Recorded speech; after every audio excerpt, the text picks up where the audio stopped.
Hello everyone, welcome to the channel current affairs updated.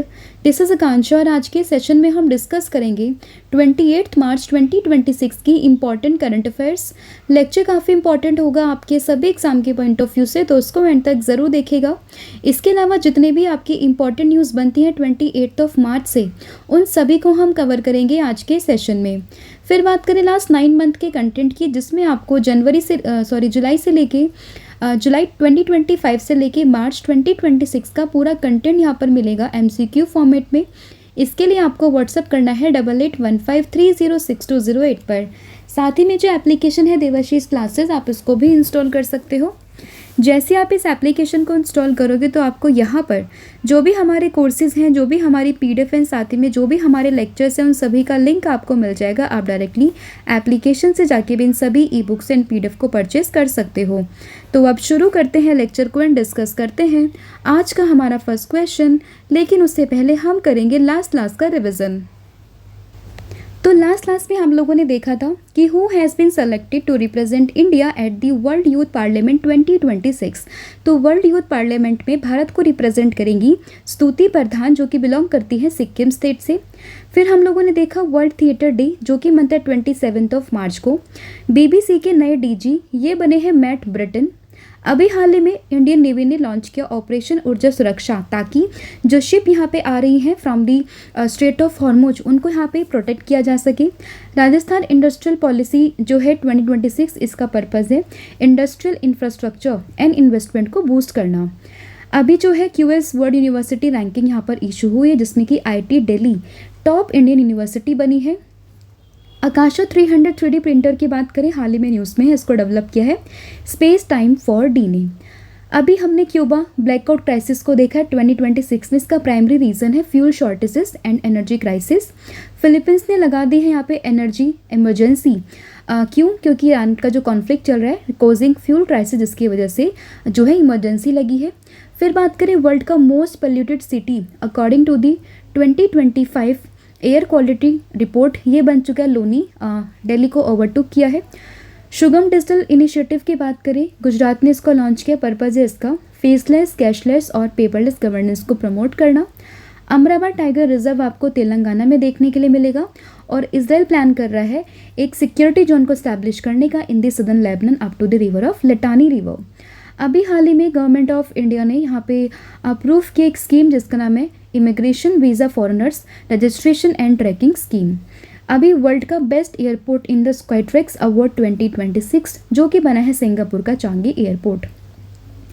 तो ये था आपका पूरा कंटेंट जो हम लोगों ने यहाँ पर डिस्कस कर लिया। आई होप आपको सभी क्वेश्चन समझ में आ गए थे करके। अब हम करेंगे आज की क्लास की शुरुआत। तो फर्स्ट क्वेश्चन होगा, prime minister Narendra Modi will attend the G7 summit 2026 in which country.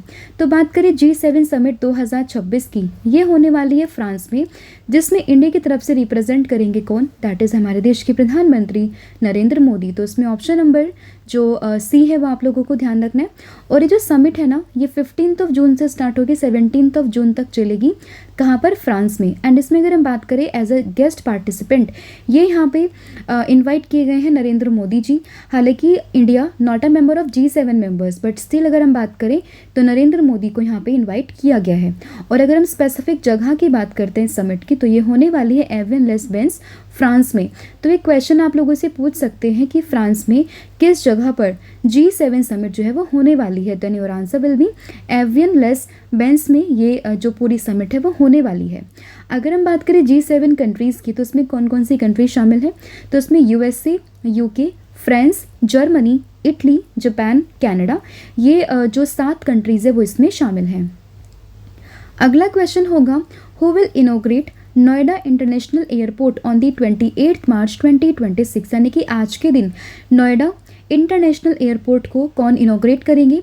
तो ये करेंगे हमारे देश के प्रधानमंत्री नरेंद्र मोदी, यानी कि ऑप्शन नंबर जो A है वो आप लोगों को ध्यान रखना है। तो नोएडा इंटरनेशनल एयरपोर्ट ये है कहाँ पर? तो आपको ध्यान रखना है, इसको जेवर एयरपोर्ट के नाम से भी जान रहा है, और ये आपको जेवर उत्तर प्रदेश में देखने के लिए मिल जाएगा। And it's serving the Delhi NCR region. And अगर हम बात करें, पहला फेज़ इसका डेवलप हो चुका है with the initial investment of about 11,200 crore rupees under the PPP model. And शुरुआत में 12 मिलियन पैसेंजर्स पर एनम की कैपेसिटी यहाँ पे रखी हुई है और ये 70 मिलियन तक एक्सपेंड करने की बात यहाँ पर की जा रही है। तो आपको ध्यान रखना है आज ही के दिन 28 मार्च को जो नोएडा इंटरनेशनल एयरपोर्ट है इसको इनोग्रेट करेंगे हमारे देश के माननीय प्रधानमंत्री नरेंद्र मोदी, और ये है कहाँ पर, जेवर उत्तर प्रदेश में। अगला क्वेश्चन होगा, who became the Nepal youngest prime minister after the 2026 general election. तो नेपाल के अभी तक की हिस्ट्री में यंगेस्ट प्राइम मिनिस्टर कौन बने हैं, तो ये बन चुके हैं बालिंदर शाह, यानी कि ऑप्शन नंबर जो सी है वो आप लोगों को ध्यान रखना है।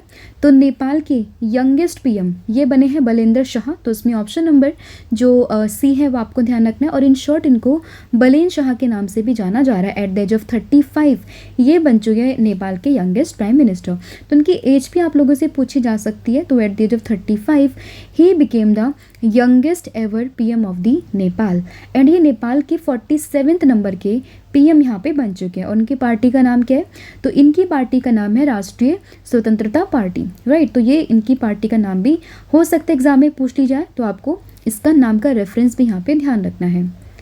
अगला क्वेश्चन होगा, what major changes has been announced regarding the US dollar in the 2026। तो यूएस डॉलर के रिगार्डिंग अभी एक न्यूज़ आ रही है, वो है क्या मतलब क्या मेजर चेंजेस यहाँ पे देखने के लिए मिलेगा। तो इसमें होगा inclusion of the president signature for the first time. तो पहली बार ऐसा होगा कि प्रेसिडेंट के सिग्नेचर ही आएंगे यूएस डॉलर पर, और यही यहाँ पर मेजर चेंजेस देखा जा रहा है। तो इसमें ऑप्शन नंबर जो ए है वो आप लोगों को ध्यान रखते हैं। तो inclusion of the president's signature for the first time, तो ये है कहाँ पर, यूएस डॉलर पे इन दी 2026। तो ये आप लोगों को इसमें ध्यान रखना है, ठीक है। तो अब आने वाले समय पे जो डोनाल्ड ट्रंप के सिग्नेचर होंगे ना, वो आपको यूएस की पेपर करेंसी पर देखने के लिए मिलेंगे for the first time. And the changes ends a 165 year old tradition where only treasury official sign the currency. और अब यहाँ पर ट्रेजरर की जगह पर जो साइन होंगे वो रिप्लेस करेंगे किसके द्वारा, by the president of the USA. तो ये फैक्ट आप लोगों को ध्यान रखना है। अगला क्वेश्चन होगा, how many countries joined the coalition to secure oil supply through the Strait of Hormuz in 2026। तो कितनी कंट्रीज़ ने यहाँ पे कोalition को ज्वाइन किया ताकि वो ऑयल सप्लाई को सिक्योर कर सके through the Strait of Hormuz. तो स्ट्रेट ऑफ हॉर्मुज तो काफ़ी न्यूज़ में इस बार, आपसे इसकी लोकेशन भी पूछ सकते हैं, किन दो सीज़ को कंट्रीज़ को कनेक्ट करते हैं वो भी आप लोगों से पूछ सकते हैं। तो आपको पता होना चाहिए, कल भी मैंने इसको डिस्कस किया था। अब आप लोग कमेंट करके बताओगे कि स्ट्रेट ऑफ हॉर्मुज ये कहाँ पर लाई करता है, किन सीज़ को, किन ओशंस को, किसको कनेक्ट करता है, तो ये आपने मुझे कमेंट करके बताना है। एंड ये किस कंट्री के बीच में लाई करता है ये भी आप लोग मुझे कमेंट करके बताओगे। तो यहाँ पे क्वेश्चन क्या है, क्वेश्चन ये है कि how many countries join the coalition to secure oil supply through the Strait of Hormuz. तो आंसर है 22, यानी कि ऑप्शन नंबर डी। तो कुल मिला के 22 कंट्रीज़ ने यहाँ पे ज्वाइन किया इस कोएलिशन को। तो इसमें ऑप्शन नंबर जो डी है वो आप लोगों को ध्यान रखना है। तो अराउंड 22 कंट्रीज़ हैं जिन्होंने ये कोएलिशन फॉर्म किया ताकि एक सेफ पैसेज इसको इंश्योर किया जा सके through the Strait of Hormuz. And जो क्राइसिस यहाँ पे आ रहा है due to Iran's partial blockage amidst the US Israel conflict, जिसकी वजह से यहाँ पर ये सारी सिचुएशन देखने के लिए मिल रही है, ठीक है। तो ये चीज़ आपको लोगों को इसमें ध्यान रखनी है। अगला क्वेश्चन होगा, Nandamuri Balkrishna receive the life time achievement award eight which event in 2026। तो अगर हम बात करें नंदामुरी बालकृष्णा, इनको भी हाल ही में लाइफ टाइम अचीवमेंट अवार्ड जो है वो दिया गया 2026 में। एंड आप लोगों से पूछा गया कि वो कौन सा अवार्ड है, किस फेस्टिवल में इनको मिला है। तो आंसर होगा इंटरनेशनल, जस्ट अ सेकेंड, हाँ, international film festival of Delhi, यानी कि ऑप्शन नंबर जो बी है वो आप लोगों को ध्यान रखना है। तो international film festival of Delhi में नंदामुरी बालकृष्णा जी को मिला है लाइफ टाइम अचीवमेंट अवार्ड। तो इसमें ऑप्शन नंबर बी आप लोगों को ध्यान रखना है। एंड ये जो पूरी अवार्ड सेरेमनी थी वो हुई थी भारत मंडपम में, यानी कि न्यू दिल्ली में। एंड ये 26 मार्च 2026 को पूरी सेरेमनी यहाँ पर हुई है। एंड यहाँ पे बात करें नंदामुरी बालकृष्णा जी की, he was honoured for his 50 year contribution to Indian Telugu cinema, right. तो ये चीज़ भी आपको उसमें ध्यान रखनी है। और ये जो पूरा अवार्ड है ये रिप्रेजेंट किया है रेखा गुप्ता जी ने, जो कि दिल्ली की सीएम है। अगला क्वेश्चन होगा, विच organisation has launch the Griha Sugam portal. तो गृह सुगम पोर्टल को किसने लॉन्च किया है। तो इसमें आप लोगों को ध्यान रखना है नेशनल हाउसिंग बैंक को, यानी कि ऑप्शन नंबर जो सी है वो आपको ध्यान रखना है। तो नेशनल हाउसिंग बैंक ने लॉन्च किया है गृह सुगम पोर्टल तो इसमें ऑप्शन नंबर जो सी है वो आपको ध्यान रखना है। अब इसका पर्पज़ क्या है, तो basically national housing bank has launch the Griha Sugam portal which is aimed at promoting cost effective housing finance and digital lending adoption. And यहाँ पे अगर हम बात करें बेसिकली एक कोस्ट इफेक्टिव हाउसिंग फाइनेंस को प्रमोट करना, साथ ही में डिजिटल लैंडिंग अडॉप्शन को यहाँ पे क्या करना, उसको प्रमोट करना, जिसकी वजह से ये पूरा पोर्टल यहाँ पे लॉन्च किया गया है। अब जब भी आप कोई भी पोर्टल को पढ़ो तो उसमें आपको दो चीज़ें ध्यान रखनी सबसे फॉरमोस्ट इंपॉर्टेंट जो होती है। फर्स्ट वन तो पोर्टल का नाम और इसको किसने डेवलप या फिर किसने लॉन्च किया, एंड सेकंड वन उसका पर्पस क्या है। तो दो चीज़ें तो आपको ध्यान रखनी ही है कि उसको डेवलप किसने किया, लॉन्च किसने किया, साथ ही में इसका पर्पस क्या है। तो ये दो चीज़ें आपको इसमें ध्यान रखनी है। अगला क्वेश्चन होगा, the Kashmir tulip project aims to reduce India's dependence on import mainly from which country. तो यहाँ पे जो ये प्रोजेक्ट है by the name of Kashmir tulip project, इसका पर्पज़ है इंडिया का जो डिपेंडेंस है ना उसको कम करना। अब ये डिपेंडेंस किस कंट्री को लेकर है, तो आप लोगों को ध्यान रखना है कि जो डिपेंडेंस है ना वो है नीदरलैंड को लेकर, यानी कि ऑप्शन नंबर सी।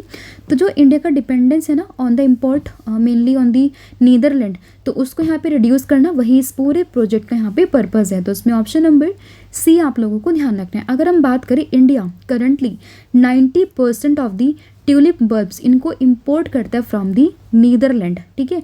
और इसी चीज़ में सेल्फ रिलायंट बनने के लिए भारत ने इस पूरे प्रोजेक्ट को यहाँ पे शुरू किया। नाम क्या है, Kashmir tulip project. And this project is being developed at the centre of excellence in the Kokernag, Anantnag, Jammu and Kashmir, and it was supported by the NABARD with the investment of the around 80 million rupees, ठीक है। तो ये फैक्ट भी आप लोगों को ध्यान रखना है। अगला क्वेश्चन होगा, the recently discussed hidden ocean inside the earth is located approximately at which या फिर what depth। तो अभी जो है यहाँ पे हिडन ओशन के बारे में काफ़ी चर्चा है और आप लोगों से पूछा हुआ है कि ये अर्थ के कितने इनसाइड में ये जो हिडन ओशन है वो आपको देखने के लिए मिला है। तो आंसर होगा 700 किलोमीटर, यानी कि ऑप्शन नंबर जो सी है वो आप लोगों को ध्यान रखना है। तो scientist discovered a massive water reservoir about 700 kilometre below the earth surface in the mental. आपने जब अर्थ की लेयर पढ़ी होगी कोर, मेंटल, क्रस्ट, तो उसमें यहाँ पे 700 किलोमीटर अर्थ के सरफेस के नीचे ये पूरा मैसिव वाटर रिजर्वोयर यहाँ पर देखने के लिए मिला है। And the water is not liquid but trapped inside a minerals called the ringwoodite. तो ये भी आपके एग्जाम में पूछ सकते हैं कि हाल ही में न्यूज़ में देखा गया है रिंगवोडाइट, ये है क्या पे, तो ये भी आप लोगों को टर्म ध्यान रखनी है। एंड दिस हिडन ओशन में contain more water than all surface ocean combined. तो ये कहा जा रहा है कि ये जो पूरा पानी है ना, मतलब ये एक मतलब ट्रैप हो रखा है इनसाइड अ मिनरल जिसका ये नाम है। और ये जो हिडन ओशन है ना, ये इतना पानी यहाँ पे कंटेन कर सकता है, मतलब ऐसी स्टडी है कि शायद इसमें इतना पानी होगा जितना कि सारी सरफेस ओशंस को कंबाइन करके कर दिया जाए, तो इतना पानी ही आपको इसके नीचे देखने के लिए मिलेगा। तो ऐसी स्टडी बोली जा रही है, बट इसमें जो 2-3 चीज़ आप लोगों को ध्यान रखनी है वो ये कि हिडन ओशन मिला कहाँ पर है, ठीक है, किस जगह पर है, मतलब अर्थ के किस लेयर में है, कितने डेप्थ में है, साथ ही में ये जिसमें ट्रैप्ड है ना, जिस मिनरल में ट्रैप्ड है उसका नाम क्या है। तो ये 2-3 चीज़ें आप लोगों को इसमें ध्यान रखनी है। अगला क्वेश्चन होगा, under India's updated NDC target for 2035 what percentage of electricity capacity is aimed to be formed from non-fossil fuel sources। तो यहाँ पे एक अपडेटेड किए गए हैं एनडीसी के टारगेट फॉर 2035, जिसके अंडर यहाँ पे इलेक्ट्रिसिटी कैपेसिटी को कितना रखा गया from the non fossil fuel sources. तो इसमें जो परसेंटेज है ना वो है यहाँ पे अप्रॉक्सीमेटली 60%, यानी कि जो ऑप्शन नंबर सी है वो आप लोगों को ध्यान रखना है। तो 60% का टारगेट यहाँ पर है from the non fossil sources by the 2035। और ये जो नए एनडीसीज है ना, यानी कि नेशनली डिटरमाइंड कंट्रीब्यूशन, उसके अंडर ये जो अपडेटेड टारगेट्स हैं वो रखे गए हैं। और ये टारगेटेड बने कब थे, अंडर द पेरिस एग्रीमेंट। और ये हुआ कब था, ये मैं ऑलरेडी आपको पढ़ा चुकी हूँ, तो आप लोगों को बताना है कि पेरिस एग्रीमेंट ये कब हुआ था, इसका ईयर क्या है, तो ये आप लोग मुझे कमेंट करके बताओगे। अगला क्वेश्चन होगा, which of the following world cup winning player has been appointed as a regional sport officer by the government of Uttar Pradesh. तो उत्तर प्रदेश गवर्नमेंट ने किसे हाल ही में रीजनल स्पोर्ट्स ऑफिसर यहाँ पे बनाया, मतलब कौन से प्लेयर को बनाया, तो नाम है इनका रिंकू सिंह, यानी कि ऑप्शन नंबर जो डी है वो आप लोगों को ध्यान रखना है। तो रिंकू सिंह बने हैं regional sports officer by the government of Uttar Pradesh. तो इसमें ऑप्शन नंबर जो डी है वो आप लोगों को ध्यान रखना है। अगला क्वेश्चन होगा, which country became the first in the European Union to introduced fuel rationing amid energy disruption in the 2026। तो अभी कौन सा यूरोपियन यूनियन पहला देश बना है इसमें से जिसने कि यहाँ पे फ्यूल रेशनिंग सिस्टम को इंट्रोड्यूस किया है फॉर द फर्स्ट टाइम? तो ये बना है स्लोवेनिया, यानी कि ऑप्शन नंबर जो बी है वो आप लोगों को ध्यान रखना है। तो स्लोवेनिया बना है फर्स्ट यूरोपियन यूनियन का एक कंट्री जिसने कि फ्यूल रेशनिंग सिस्टम को यहाँ पे इंट्रोड्यूस किया। तो उसमें ऑप्शन नंबर जो बी है वो यहाँ पे सही हो जाएगा। And this crisis is link to the global energy supply disruption cause by the Iran related conflict. ठीक है, तो ये चीज़ आप लोगों को उसमें ध्यान रखनी है। तो ये है आपका पूरा कंटेंट जो हम लोगों ने यहाँ पे डिस्कस किया। आई होप आपको सभी क्वेश्चन समझ में आए होंगे।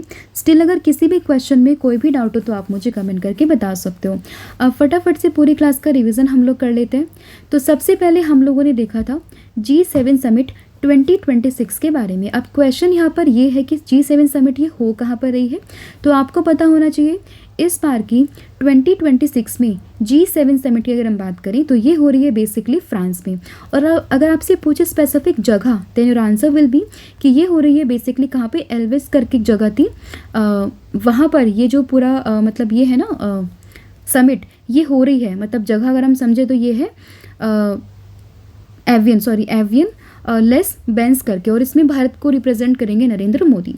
फिर बात करें नोएडा इंटरनेशनल एयरपोर्ट की, तो ये आज के दिन इनॉग्रेट होगा एंड ये कहाँ पर, जेवर उत्तर प्रदेश में, और इसको इनॉग्रेट करेंगे हमारे देश के प्रधानमंत्री नरेंद्र मोदी। ठीक है, ये भी पीएम यहाँ पे रिप्रेजेंट करेंगे।